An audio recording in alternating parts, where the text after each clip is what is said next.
Hello, my name is Joseph Harris. I am a computer science student here at NIC and an intern at CIIR at the University of Idaho doing economic data analysis. When I'm not doing school or work here, I like to write and read a lot. I like to write novels and just kind of code in my spare time. And I'm really excited to talk to you about what I do here.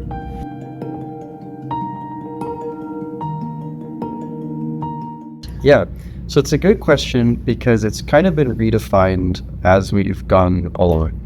But kind of the elevator pitch is the government has like these codes for every single industry in America. So anything from soybean farming to woven mill processing, manufacturing, everything. So our goal was to take these codes, which really just kind of help industries identify each other, and use it to kind of create this map of relationships. So all these farming codes have a supplier relationship to all these restaurant codes and everything in between and everything beyond. So we started by using kind of large language models like ChatGPT or Gemini or Copilot. We used a lot of Copilot to kind of gather this information for us because there's 1,012 of these codes.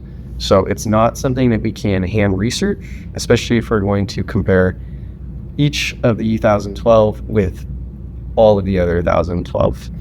And so through kind of the iterations of our project and kind of seeing stuff and then fact checking it and then realizing that it wasn't super accurate and then trying again, and also kind of plugging this into Microsoft Power BI, which is business intelligence. So think of like super souped up Microsoft Excel. It takes the rows and the columns, and it allows you to extract a lot of really useful information from it by filtering that data and compressing it or putting it into a format that's very visual and actually understandable. Because if you're working with these like 15,000 by 15,000, rows and columns and all that stuff, it gets really unwieldy, and there might be a lot of really good information on there, but you just can't see it. And so in 2 words, it's data analytics is what I do for the economy. And so working with just kind of mapping an industry ecosystem and being able to see the relative inputs and outputs for that specific code or that specific sector. Yeah, I can't take credit. I call him my boss, but I think probably like supervisor, mentor would be a lot better. Luke Weiss. He's a part of the manufacturing extension plan of Idaho. So every state has one. Our state's MEP is only about 13 people strong. And so it's this kind of board of manufacturing experts. Each one kind of has their own kind of specialty. But Mr. Weiss, he does like manufacturing, and people will contact him about, hey, I work in the sheet metal industry, and I want to know places that are nearby that can give me inputs, outputs, that can be customers, that can supply raw materials for me.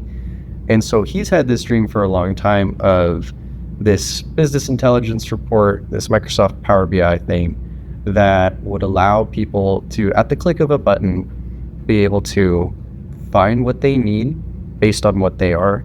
And there's more to it, but that's essentially something that he's had for a project idea for a very long time, and just because of, you can imagine being one of 13 people in that group, he's pretty busy, hasn't been able to. So it's been a blessing, and it's been really cool to be able to kind of come alongside and with what I can offer, help him out with that project. And I think we're a lot farther along than we were a while back ago.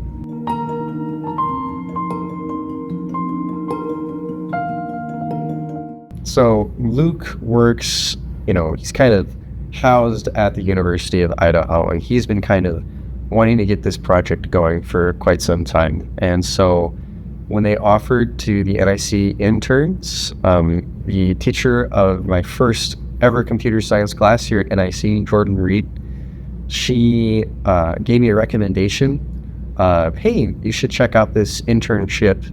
And I didn't even know it was with the University of Idaho at the time. And I was like, there's no way I'm going to get this. And so I just filled it out and sent it in. And lo and behold, a couple of weeks later, I got in. And so when I interviewed, they gave me the option of like, are you more kind of engineering or software side of things? And I'm personally way more on that software, the less like physical it can be. That's kind of, I enjoy kind of the cerebral process of problem solving, computer science, coding, data analytics.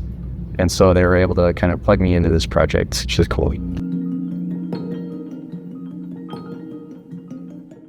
So originally our end goal was especially for like economic planning. So there's people, and I didn't know this existed beforehand, but there's people who want to go to a certain area and put an industry there.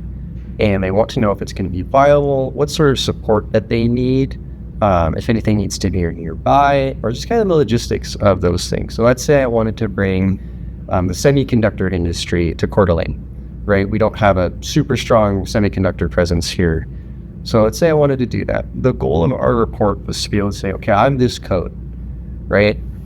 I can look at an actual map of all the businesses that have all these codes around Coeur d'Alene, the surrounding area, and see how viable it would be, just kind of with the economics and the money going in and out to be able to place that industry there, and if it would be worthwhile. And right now that tool does not exist for economic planners. And anything that's kind of similar, you have to piece together by yourself or pay a very large fee to get. And so I don't exactly know. We're very far from finishing. It's the type of thing where we could add onto it indefinitely. And also it has to be updated over time because, the economy is constantly changing and you can't just use static data. It has to be able to change. So that was kind of our original end goal. It still is.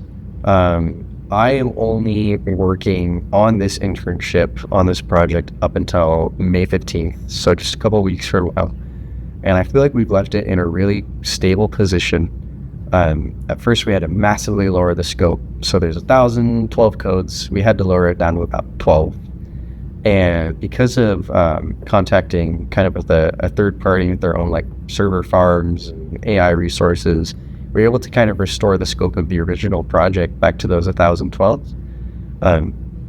But so far, what we have right now is just kind of a really cool relationship index where you can look up a code and then see the components and the raw materials and the industrial customers and the, basically any relationship you can think of and find all the codes that fulfill that relationship.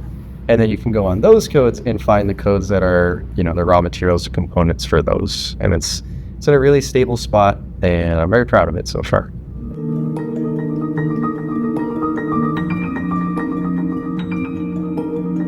I have had just a fantastic experience here working under Mr. Feiss and Mary Everett, who are kind of my supervisors here. They have been incredibly kind and just give me all the resources I need.